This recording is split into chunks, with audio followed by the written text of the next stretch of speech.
Hi, this is Claude at Garage Dreams. Today we're working on this 2005 Pontiac Vibe. It's giving an engine light, and we suspect perhaps the spark plugs. We're going to change those out, see if that makes a difference. Stick around, we'll show you how that's done. So to complete this job, you're going to need these tools. We've got a 1/4-inch ratchet that has a 10mm socket, 3/8 drive with a long extension, and that's a 5/8 spark plug socket. And we're also going to be using these Denso spark plugs. These are, of course, the Iridium version, and they're really the best bang for your buck. They're made for Toyota, and we're also going to want some Never Sees, and we'll get to why you want those in a moment. Alright, for safety, the first thing you're going to want to do is disconnect your battery. You'll find on these posts, these are both 10mm, so just for safety, remove your negative first, and then your positive, and then we'll get started. Now the cover on this particular model appears to be held on by 4 10mm bolts. So we have one here, actually I think that's a nut, another here, we've got a third, and then there appears to be one missing, so that may actually make our job easier. There are apparently clips that retain this as well in the back. We'll see if that gets to be an issue, so we'll get started on those. Alright, so on these models, you know, as it has changed considerably, we don't have one coil for the whole vehicle anymore. Each plug has its own coil, so we've got 4 cylinders, so 1, 2, 3, and 4 coils. So what we want to do first of all, we're going to disconnect.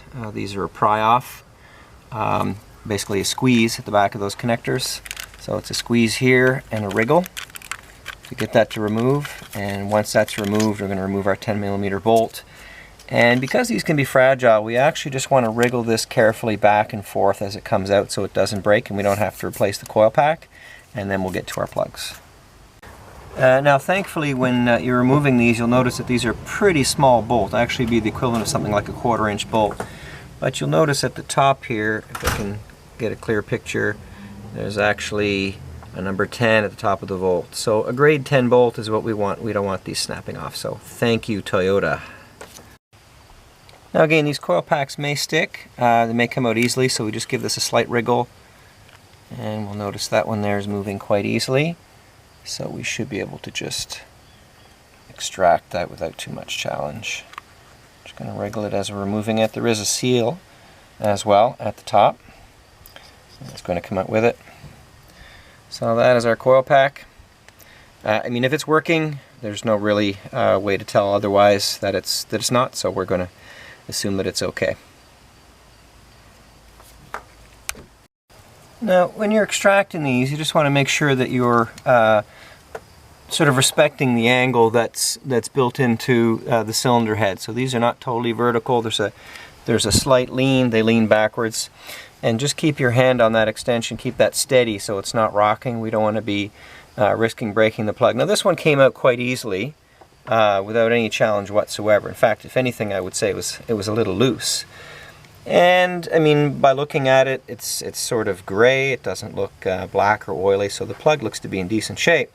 But again, we don't know about the gap. The gap will wear over time and increase, and so that will affect obviously the performance and the fuel economy of the vehicle. So we're just going to go ahead and change all these plugs out.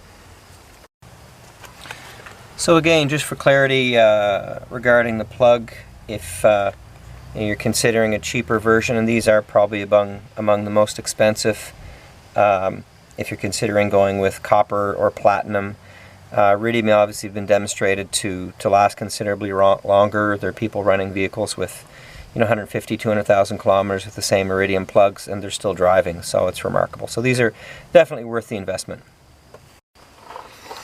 Alright, so these spark plugs, the factory gap is 0.044. They're already pre-gap, so there's really no need for adjustment on these. And if you notice, I've added some Never Sees to that. We don't need a ton, just enough to get into the threads. We don't want it getting down in the combustion chamber. So I'm going to put the camera down while I line this up and put it in place.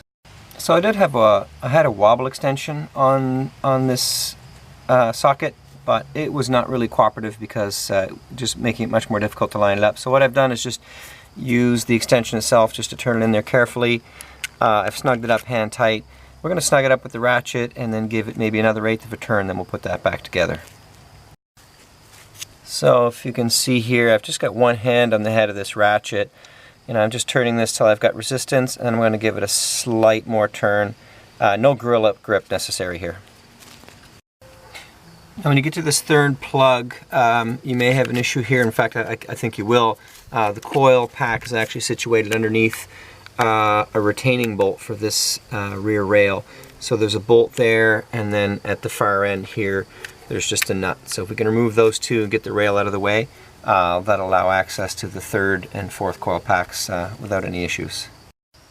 Alright, one thing I may have forgotten to mention is that to remove this rail, which is actually the power rail for each of those coils, you will have to disconnect each of these 4 connections before you do that. So just thought I'd add that. And again, for tightening any of these things, guys, whether it be the coil packs or these 10 millimeters that are holding down this rail, just one hand at the head of the ratchet. Not a lot of pressure necessary here. It's just a matter of snugging them down and they'll be just fine. Finally, it's a great opportunity to show your vehicle some love, clean up some of this stuff. Not necessary, obviously, but this vehicle's been down some dusty roads, so just clean it up a little. There's that one bolt missing in the back, but it's not critical. We may replace it if we decide to do so. So it's just to get our battery connection back on and start it up. So I'm happy to report that this was successful. Engine light did go out, so it looks like the issue was just dated and faulty plugs. Alright, so this was successful. These plugs did make a difference. Obviously we're dealing with dated and worn plugs. We did have the engine light go out, so I'd call this successful, so we're pleased with that. And thanks for watching, YouTube.